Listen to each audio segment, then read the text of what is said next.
Καλησπέρα σας, καλοί φίλοι τηλεθεατές. Καλώς ορίσατε στην εκπομπή μας Faces, πρόσωπα. Πριν προχωρήσω, όπως κάνω πάντα, είναι αναγκαίο να ευχαριστήσουμε τον χορηγό μας, τον Δόκτωρα Βασίλη Μαύρου και το Βαρός Electrics and States που μας στηρίζουν. Ευχαριστούμε πάρα πολύ, Δόκτωρα Μαύρου, να είστε καλά. Και να καλωσορίσω εδώ τον Agy Loukaides. Καλησπέρα, Agy. Καλησπέρα, Βασίλη. Thank you very much for having me on the show. Very nice of you at the end of it. Always an experience to be in front of the cameras. You've been in front of the camera before? No, never done it. It's the first time. So it's the first time, yeah? Yeah, first time for me at the end of the day, even at my age. Well, I'm not going to ask you about your age, but I'm going to ask you, when did you born? I was born in the 60s. One of the swinging kids that came out of the 60s. 1965. In London? In London, yeah. London. Born and bred up over here. Parents? Parents both from Cyprus. One from Nicosia, the other one from Limassol, and I'm from Hackney.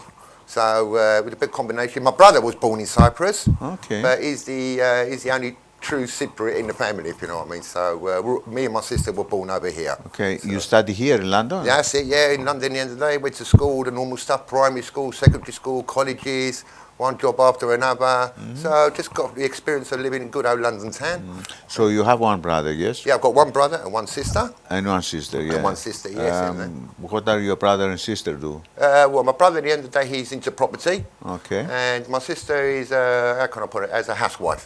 All right. So, you know. Are your parents still alive? Unfortunately, my dad passed away a good 6-7 years ago. My mum's still going, 85, like a war horse, you know. Built to last nowadays.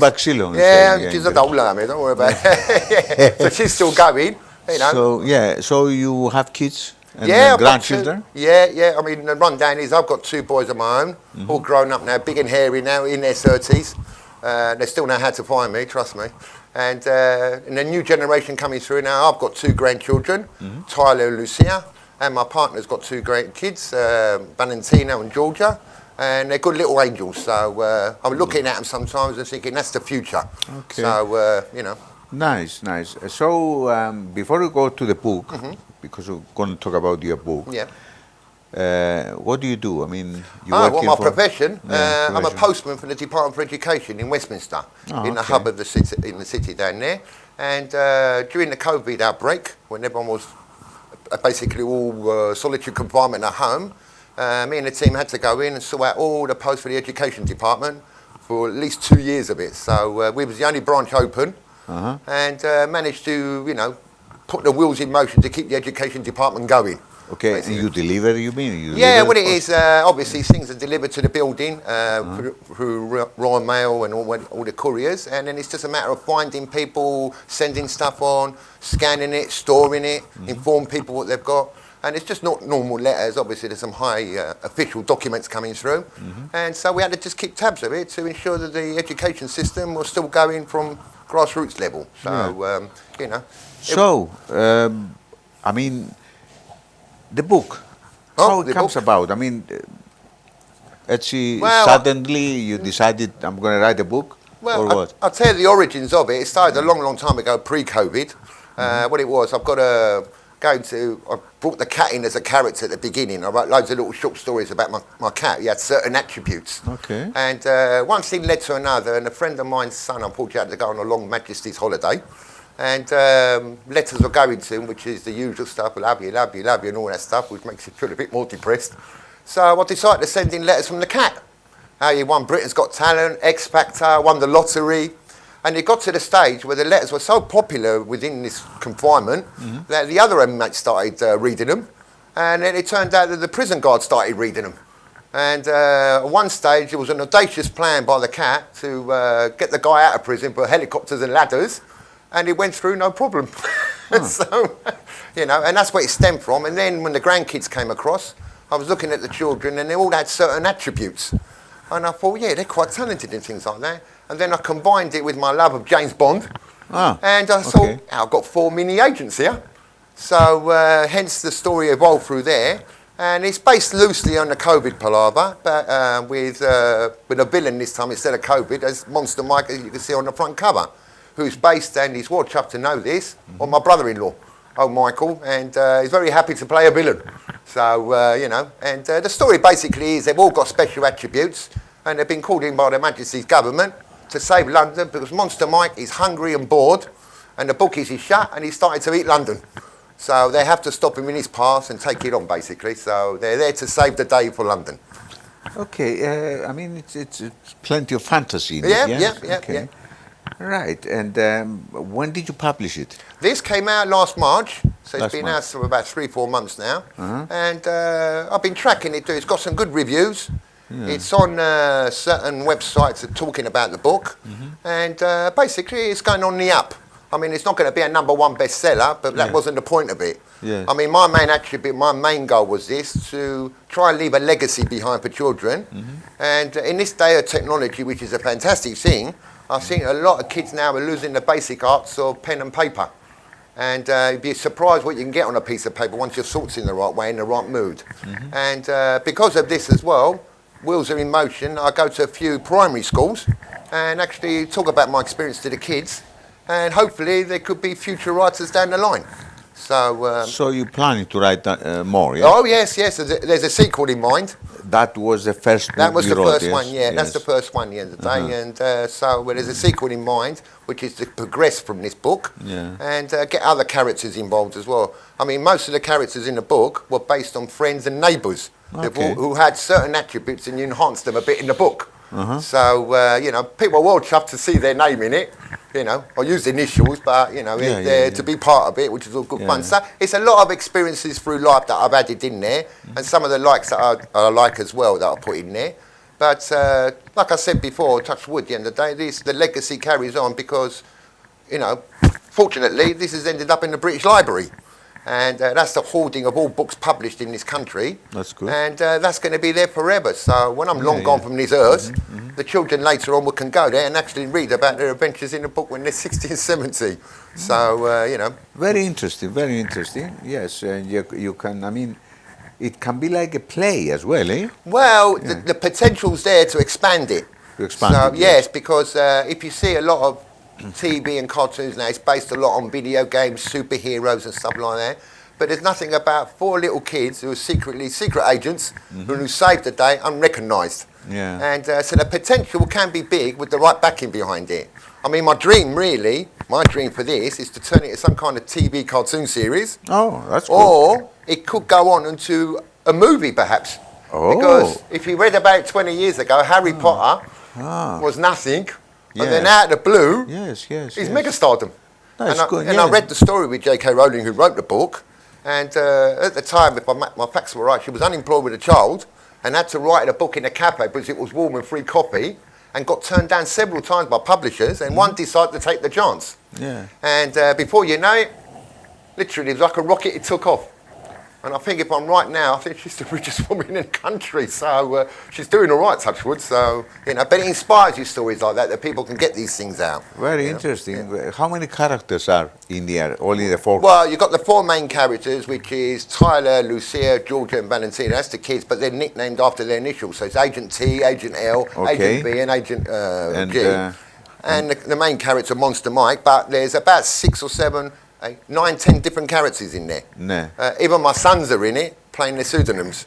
So, but my son, Andro, is a territorial army. Okay. And he's playing a guard in it. And I also inspired it a bit with my lack for James Bond. So you have the retired Bond in it, which was old Sean, everyone's housewife's favourite. So you're going to play the part of Bond? Well, I wouldn't mind. I'll tell you a funny story. Many years ago, before Daniel Craig came on the scene, they were looking for a Bond.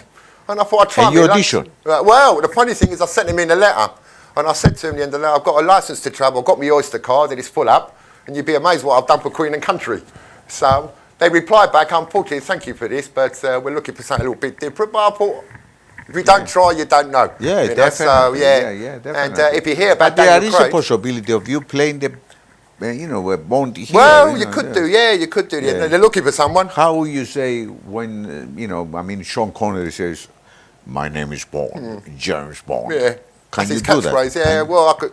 My name is Bond, James Bond. That's yeah, good. so it's not bad for Sean, So everyone likes Daniel Craig, but they know Sean is the housewife's favourite. Irish, Really. My name's Bond, That's James it. Bond. You're doing well there. You should be on a talent show. You do very well. Yeah, Yeah, I'm going to play him. You never know at the end of the day. So, you know, the funny story was, Daniel Craig, apparently, in his memoirs, he wrote they used to see Bond at the cinema and thought, I'd love to play him. Yeah. And look what happens years later. No, he became a Yeah, James the Bond, day. yes. So, you know. So, you have any plans to, because you are Greek born Cypriot, BBC, you are BBC, British born Cypriot. That's it, good initials, that, I like that. So, you planning to do it in Greek, to translate Yeah, it? I will do. I mean, when they print them out and send them to other countries, I think you've got the option to put it in different languages. Yeah. So, but I mean, ideally, I mean, because you know, it might be a good idea to do it in Greek, and you know, there's some thousands, millions of Greeks all over. I mean, it would be Greece nice. is 9 million, Cyprus another million, and everywhere. Yeah. I mean, the potential is there. I mean, the end of the day. And can you imagine, for example, if you do it in Greek, and if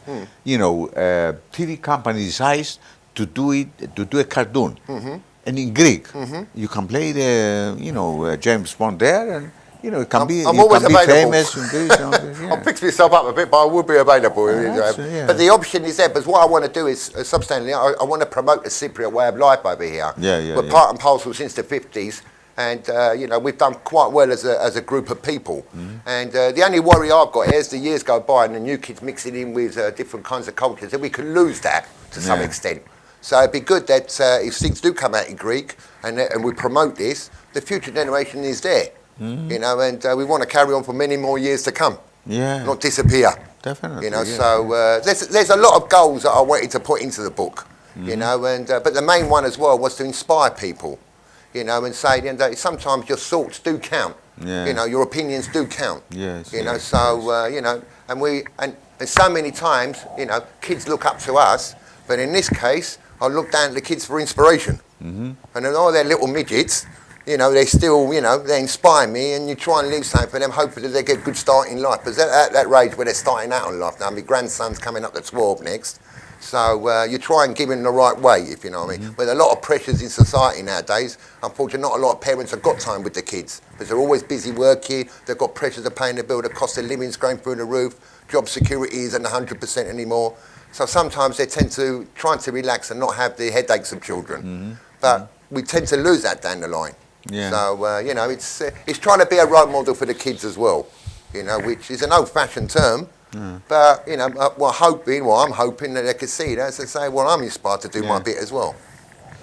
Agy, That's all right, Agy is very interesting. Thank you very much. Very nice book, bravo. I haven't read it. I'm going to read it now. When we finish after that, I'm going to read it. And give you more about my opinion about this. No worries on that at the end of the day. But, you know, looking forward to, you know, see you again when you write the second. Well, it's in the pipeline, so hopefully next year I'll bring out a sequel to it. Lovely. I've got more characters to bring in as well. And put a character which is in a studio like this about my character and one for George. Well, you never know. You never know. You never know this at the end of the day. So, but at the end of the day, a lot of experience writing things is people that you run into. You know, so my partner wants to be involved as well. She's actually in the book, so as well. You know, so is your partner English? Yeah, she's Greek as well. Okay. Yeah, Greek as well. That's good. That's good. It's a guaranteed cooking. It's always good at the end of the day. So, the full works. As long as I've got a bottle of ketchup, I'm happy. Κουπέπια, κλέφτικο. Oh, it's the full works there at the end of the day. So, you know, but, you know, a lot of people inspire me to carry on with it.